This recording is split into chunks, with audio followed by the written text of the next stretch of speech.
Ayan, palit muna tayo ng langis for smooth operation.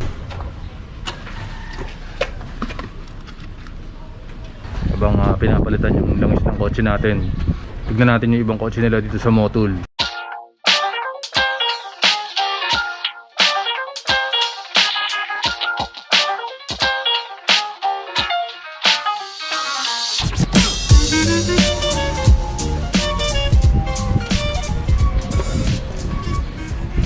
Ayun, Nissan 240 SX drift car.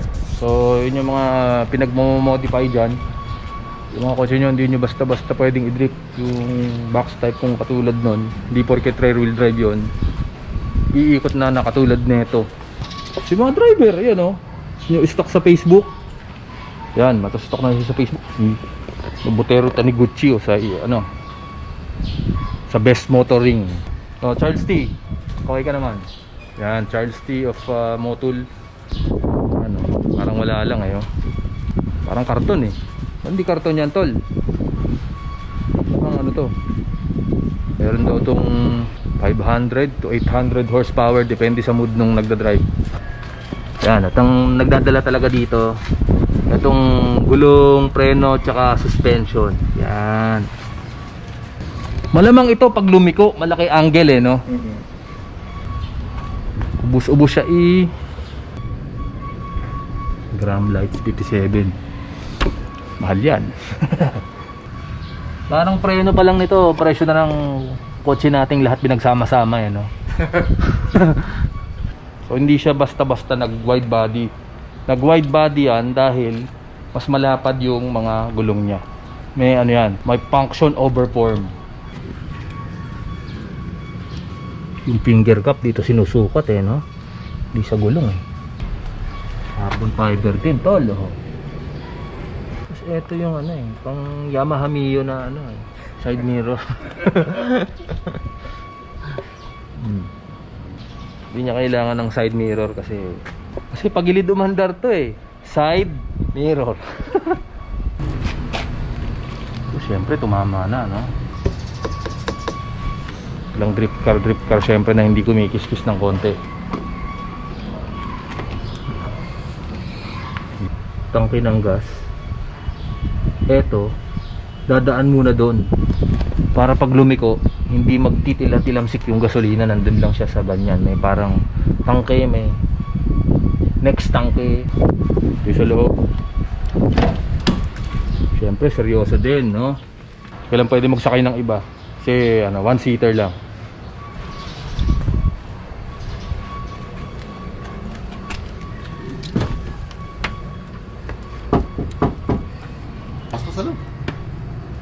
Mahirap pumasok sa loob nito Yeah. So ito pala yung handbrake, ito yung cambio, up down lang yan, ganon. Tapos ito yung reverse. Ito for racing use only. Siyempre dahil Nissan siya, hindi pwedeng walang aircon na hindi malamig. Kaya ito yung vent na yan na po yung pinaka aircon yan. Sundan natin yung pinanggagalingan yan. Whoop. Pag sinara to, parang galing di sa wala. Anyway, pag drift car naman, pababa mo na lang bintana, papasok na lang sa'yo from your side yung hangin. Tapos eto yung mga Thai culture na mga mahilig magnet. Ito po, seryoso po yan, hindi yan props lang. So yun yan yung Autoplus 240 ZX SX 240 SX na pang drifting ni Mr. Luis Gono representative ng Pilipinas sa mga international drifting event. Yan, ayos. Okay, Nissan Sentra 1.6 Social Edition. Hindi ito yung Lek, ito yung mas mamahalin. Grabe, parang bago 90s na 90s. Ang brand new T-carpet parang bago. Ano yan? Mataas yung upuan, nabababa to. Oo. Bababa. Pero gusto mo talaga mataas. Hindi, mababa yan. Mababa na to? Yan yung mababa. Oh? Tapos pwede mo siya itaas. Ah, gano'n. Taas na nga eh. Yan. Siyempre, kaya mainit. Lahat ng kotse, kahit Nissan yan, mainit pagka nakabukas yung pinto. So yun, ano? Malamig din yung aircon, ano? Bago to. Bagay yan. Original. Ano pang... Test drive natin. Test drive natin, ha? Short shifter, ano? Naka short shift siya. Ah, gano'n? Stock yan? Ah, hindi. Isa to sa mga kauna-unahang coaching nagkaroon ng power steering eh, di ba? Naka power. Ano to eh? 5 variants to eh. JX, LEC, EX Saloon, Super Saloon, tapos ito, yung patawag dito. Luxury selection. Yan. So pang ano to? Konti na lang, si Firo ka na, ganun. Mas gusto ko yung mga underdog. Underdog ba to? Oo Kumpara naman. saan? Sa mga kasabayan niya, yung mga Honda, Toyota. Yun no? Autolock yun? Stock yun? Stock yun. Ano pa? Tapos sa kasaysayan ng mga maliliit na kotse, ito yung una, isa sa mga una, kung hindi ang unang nagkaroon ng rear seat belt. So kung akala nyo yung kotseng ganito kaliit, maskip sa likod. Diba? Skip din. Ito yung kinasuper sa nito, adjustment ng upuan. Yan.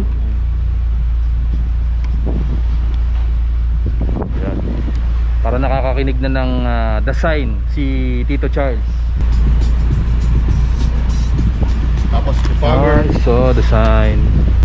Kung 90s, pagka yung kotse mo may third brake light, ibig sabihin medyo mataas na modelo yan. Yung mga mabababa kasi, loko-loko tong mga manufacturer na to, hindi nila lalagyan ng third brake light.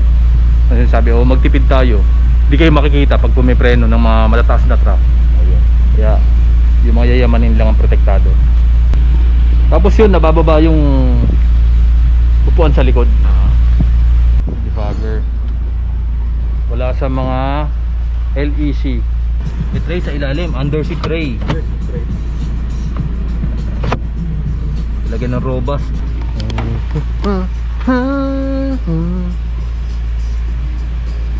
Parang JS Prom no? Yun, syempre hindi natin nakikita dito sa mags nya. Pero sa likod meron siyang disc brakes, no? Basta maniwala na lang kayo, disc brake sa likod yan. Yun, syempre ang makina niya 1.6. Tignan natin, ha?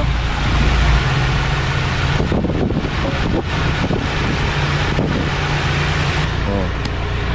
Tibay ni Sir Charles. Alam mo siya yung mga sumundo kay Dayanara Torres dati, no? Miss Universe 1994. Pucha, ang paborito ko dyan si Miss Belgium. Palawa tayo. Di ba? Oo. Miss Belgium, di ba? Francis yung aircon, no?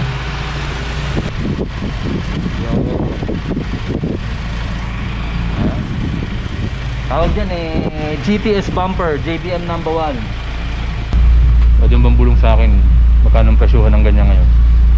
Sentra na sa mga 80,000 pataas. 80,000? Pero yung mga ganyang specimen, Yung ganyan, mga dalawang Sentra, mga 100 plus.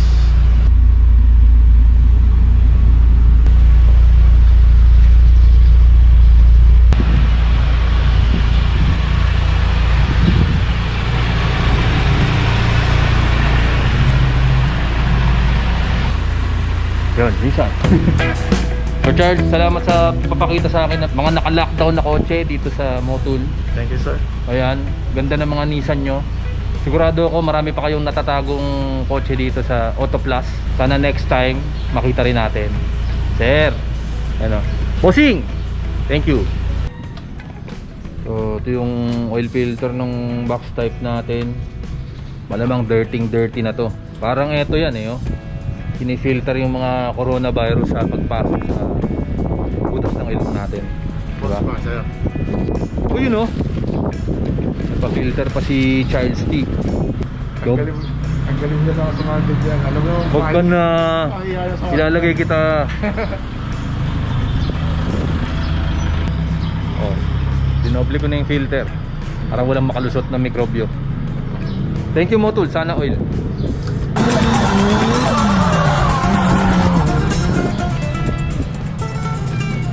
Na-inspire ako dun sa drift car. Para kung gusto kong hatakin yung handbrake pagka kakaliwa ako bigla papunta sa bahay namin.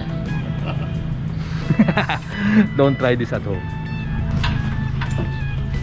O yun ano, alagaan nyo lagi yung mga kotse nyo kahit na hindi pinagagamit ngayong panahon ng lockdown. Siyempre pag in-start nyo yan, yung mga langis nagbabaan na. Importante high quality yung langis na nilalagay nyo para pag in-start hindi sila masyasyak na at magkikiskisan dahil tuyong-tuyo sila. So pagka quality yung oil medyo nagsistay dun sa mga walls. Tama ba? Okay, ngayon bagong change oil tayo. Ang nilagay natin syempre Motul, no? Tignan natin kung nag-improve ang performance na itong Lancer box type natin. Okay, ngayon bibirahin natin, no? Da-downshift ako o overtakean ko yung weak na yan. Let's go!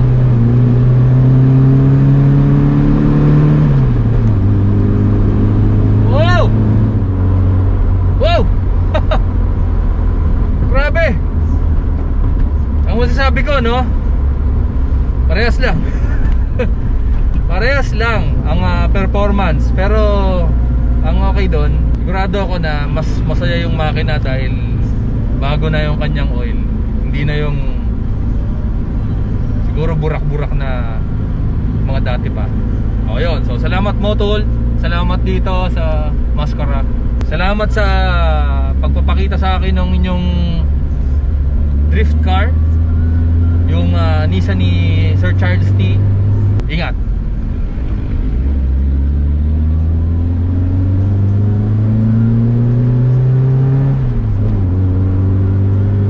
Yun, oh. So kung dati yung mga bira kong ganun umaabot ng 60, ngayon 65 na.